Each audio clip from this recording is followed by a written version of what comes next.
Hi hello എല്ലാവർക്കും നമസ്കാരം. നമ്മൾ ഇന്ന് പറയാൻ പോകുന്നത് ചെസ്നട്ട് മാൻ എന്ന് പറഞ്ഞൊരു ഡാനിഷ് സീരീസിൻ്റെ കഥയാണ്. ഈ എപ്പിസോഡിൻ്റെ തുടക്കം കാണിക്കുന്നത് 1987 ഐലൻഡ് ഓഫ് മോൺ ആണ്. ഒരു പോലീസുകാരൻ, അയാളുടെ പേര് മാരിയസ്, തൻ്റെ വണ്ടിയിൽ ഇങ്ങനെ പോയിക്കൊണ്ടിരിക്കുകയായിരിക്കും. അപ്പോഴാണ് അയാൾക്ക് സ്റ്റേഷനിൽ നിന്ന് ഒരു കോൾ വരുന്നത്. ഓരത്തിൻ്റെ ഫാം ഹൗസിൽ നിന്ന് പിന്നെയും പശുക്കളൊക്കെ പുറത്തേക്ക് ചാടി. അവിടേക്ക് വിളിച്ചിട്ടാണെങ്കിൽ ആരും ഫോൺ എടുക്കണില്ല. അപ്പോൾ ഇയാൾ പറയും, എന്തായാലും ഞാൻ പോണ വഴിക്കാണ്, ഞാൻ അവിടെ പോയി ഒന്ന് നോക്കാമെന്ന്. അങ്ങനെ അയാൾ ഫാം ഹൗസിലെത്തിയിട്ട് ഓരത്തിനെ വിളിക്കുമെങ്കിലും ആരും വാതിൽ ഉറക്കണില്ല. അപ്പോൾ അയാളിങ്ങനെ ചുറ്റും നടന്ന് നോക്കുമ്പോൾ മുറ്റത്തൊരു പന്നി ചത്ത് കിടക്കാണ്. അപ്പോൾ അതിനെ ആരോ ഷൂട്ട് ചെയ്തിട്ടുണ്ട്. അയാൾ അങ്ങനെ തന്നെ സൈഡ് ഡോറിൽ കൂടെ അകത്തേക്ക് കയറി ചെല്ലും. അകത്ത് കയറി നോക്കുമ്പോൾ ഡൈനിങ് ഹാളിൽ ഒരു പെൺകുട്ടി മരിച്ചു കിടക്കാണ്. അയാൾക്ക് മനസ്സിലായി ഇവിടെ എന്തോ സംഭവിച്ചിട്ടുണ്ട്. അയാൾ വേഗം തന്നെ ഗൺ എടുക്കും. എന്നിട്ട് അയാൾ ഓരോ മുറിയായിട്ടും പരിശോധിക്കുകയാണ്. നോക്കുമ്പോൾ കോറിഡോറിൽ ഒരു പയ്യൻ മരിച്ചു കിടക്കാണ്. ബാത്റൂമിലെ ടബിൽ നിന്ന് ഒരു ലേഡിയുടെ ബോഡി കിട്ടുകയാണ്. അപ്പം താഴെ ഒരു കോടാലിയും കിടപ്പുണ്ട്. അത് വെച്ചിട്ടാണ് അവരെ കൊന്നതെന്ന് തോന്നുന്നു. കാരണം ടൈൽസിലൊക്കെ ഇങ്ങനെ ചോര തെറിച്ച് കിടക്കാണ്. അങ്ങനെ നോക്കുമ്പോൾ അബോധാവസ്ഥയിൽ ഒരു പയ്യൻ ആ സൈഡിൽ ഇങ്ങനെ ഇരിക്കുകയാണ്.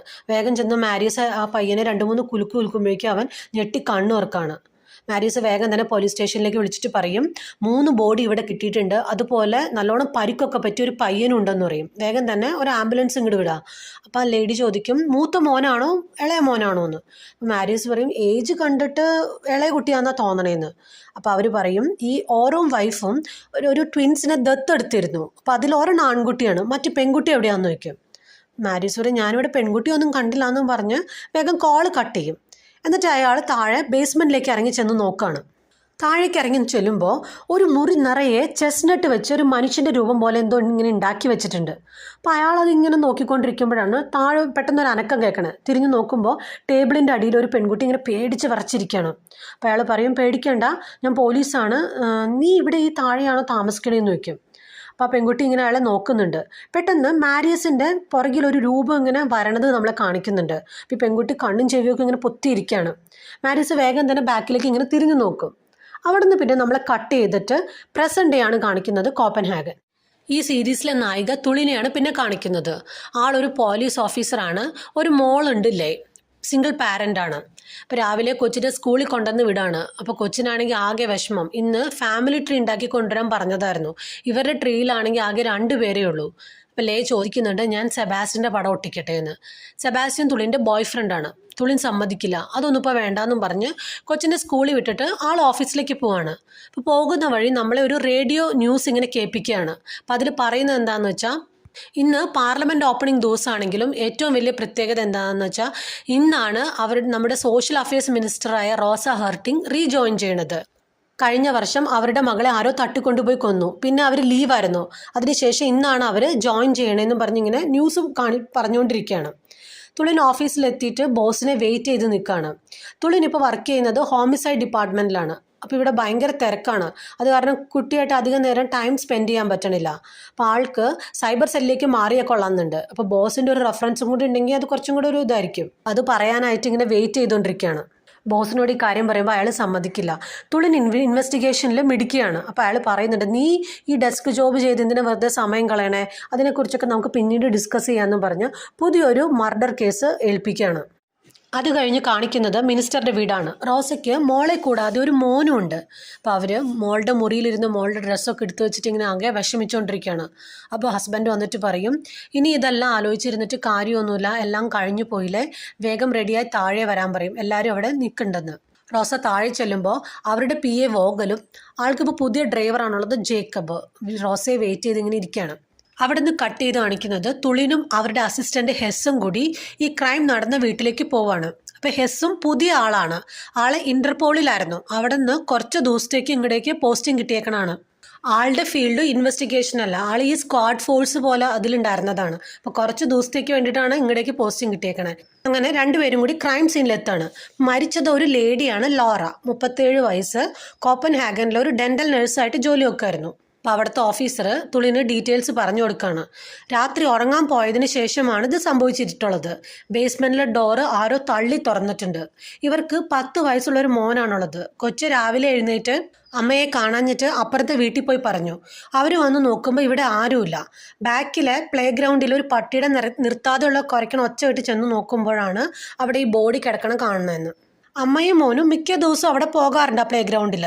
ഇവരുടെ ഭർത്താവ് ക്യാൻസർ വന്ന് മരിച്ചു പോയതാണ്. ഇപ്പോൾ പുതിയൊരു പാർട്ട്ണറാണ് അവർക്കുള്ളത്, ഹാൻസ്. അയാൾ IT ഫീൽഡിലാണ് ജോലി ചെയ്യണത്. ഇപ്പോൾ കോൺഫറൻസിനായിട്ട് എവിടെയോ പോയേക്കാണ്. ആളെ ഇൻഫോം ചെയ്തിട്ടുണ്ട്, വന്നുകൊണ്ടിരിക്കുകയെന്ന് പറയും. കുട്ടി ഇപ്പോൾ നൈബേഴ്സിൻ്റെ കൂടെയാണ്, കാണണമെന്ന് വയ്ക്കും. അപ്പോൾ തുളിൻ പറയും വേണ്ട, ഞാൻ പിന്നെ കണ്ടോളാമെന്ന്.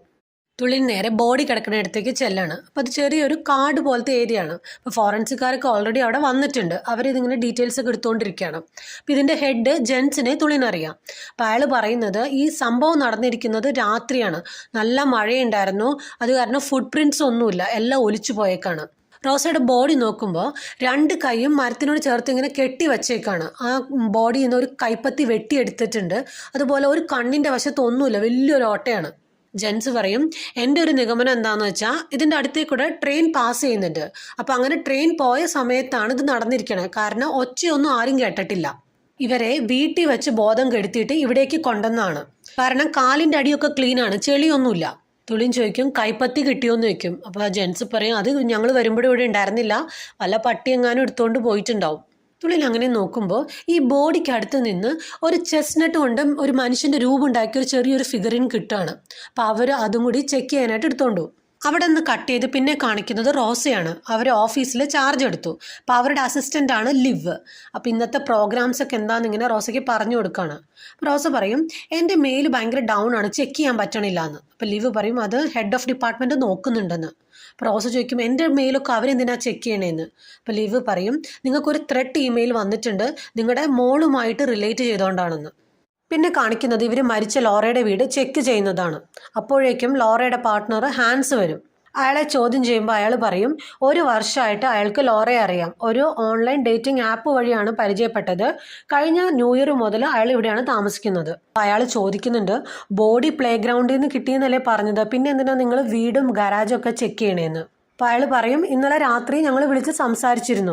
തുളിൻ ചോദിക്കുന്നുണ്ട് എന്താ സംസാരിച്ചെന്ന്. അപ്പോൾ അയാൾ പറയും പ്രത്യേകിച്ചൊന്നുമില്ല, സാധാരണ പോലെ ഞങ്ങൾ മോനെക്കുറിച്ചാണ് സംസാരിച്ചെന്ന് പറയും. പിറ്റേ ദിവസം കോൺഫറൻസ് ഉള്ളത് കാരണമാണ് അയാൾ അവിടെ തന്നെ നിന്നേ. അയാളോട് ചോദിക്കുന്നുണ്ട് നിങ്ങൾ അവിടെ തന്നെ ഉണ്ടായിരുന്നു എന്ന് തെളിയിക്കാനായിട്ട് വല്ല സാക്ഷികളുണ്ടോ എന്ന്. അപ്പോഴേക്കും ഹെസ് വന്നിട്ട് ചോദിക്കും നിങ്ങൾ എന്തിനാ വീടിന് പുതിയ ലോക്കൊക്കെ മേടിച്ചേ. അപ്പോൾ അയാൾ പറയില്ല ഞങ്ങളും വേറെ മാറ്റിയിട്ടൊന്നുമില്ല. ഒരു ഇൻവോയ്സ് കാണിച്ചിട്ട് പറയും ഇന്നലെ ഈ വീട്ടിൽ ലോക്കുകളെല്ലാം മാറ്റിയിട്ടുണ്ട്. അപ്പോൾ അയാൾ പറയും മോന് ഓട്ടിസം ഉണ്ട്, ചില സമയത്തൊക്കെ മോൻ്റെ കയ്യിൽ നിന്ന് കീസ് മിസ്സാവാറുണ്ട്, അതുകൊണ്ടായിരിക്കും എന്ന് പറയും. എന്നിട്ട് അയാൾ അവിടെ കിടന്ന് ബഹളം വെക്കുന്നുണ്ട് എനിക്കിപ്പോൾ തന്നെ ഒന്ന് മോനെ കാണണമെന്നും പറഞ്ഞു. തുളിനാണെങ്കിൽ അയാളെ നല്ല സംശയമുണ്ട്. അത് കഴിഞ്ഞ് കാണിക്കുന്നത് റോസയുടെ ഓഫീസാണ്. അപ്പോൾ ഹെഡ് പറയും നിങ്ങളുടെ വർക്ക് അക്കൗണ്ടിലേക്കാണ് ഭീഷണി വന്നത്. അപ്പോൾ റോസ പറയും എനിക്കതൊന്ന് കാണണമെന്ന്. നോക്കുമ്പോൾ റോസയുടെ മോളുടെ പടങ്ങളാണ് അയച്ചേക്കണത്. അപ്പോൾ അതിലൊരു മെസ്സേജും ഉണ്ട് ഇത് നിനക്ക് വേദനിക്കുമെന്ന് വിശ്വസിക്കുന്നു, നീ മരിക്കേണ്ട ആളാണെന്നും പറഞ്ഞ്. അപ്പോൾ ഇൻസ്റ്റഗ്രാമിൽ നിന്നാണ് ആ കൊച്ചിൻ്റെ പടങ്ങളൊക്കെ എടുത്തേക്കണത്. അന്ന് ആ കുട്ടി മരിച്ചതിന് ശേഷം അക്കൗണ്ട് എല്ലാം ക്ലോസ് ചെയ്തതാണ്. പിന്നെ ഈ പടങ്ങളൊക്കെ എവിടെ നിന്നാണ് കിട്ടിയത്?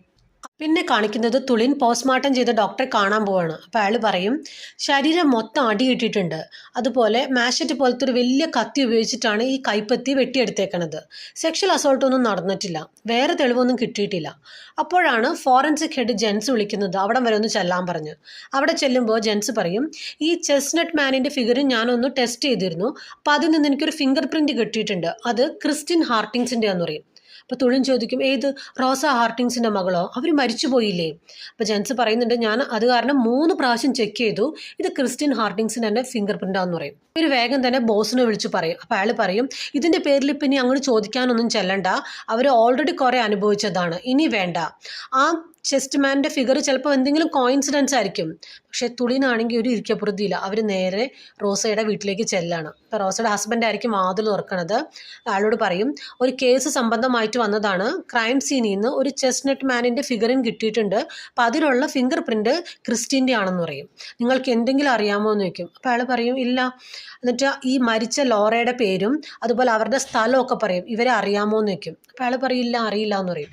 അപ്പോഴേക്ക് റോസ പറയും. അപ്പോൾ അവർ പറയും ക്രിസ്റ്റീനും കൂട്ടുകാരിയും കൂടി കുക്കിങ്സ് ലെമണേഡ് അതുപോലെ ഈ ചെസ്നട്ട് മാൻ്റെ ഫിഗറൊക്കെ ഉണ്ടാക്കിയിട്ട് റോഡിൽ സെയിൽ ചെയ്യാറുണ്ടെന്ന് പറയും.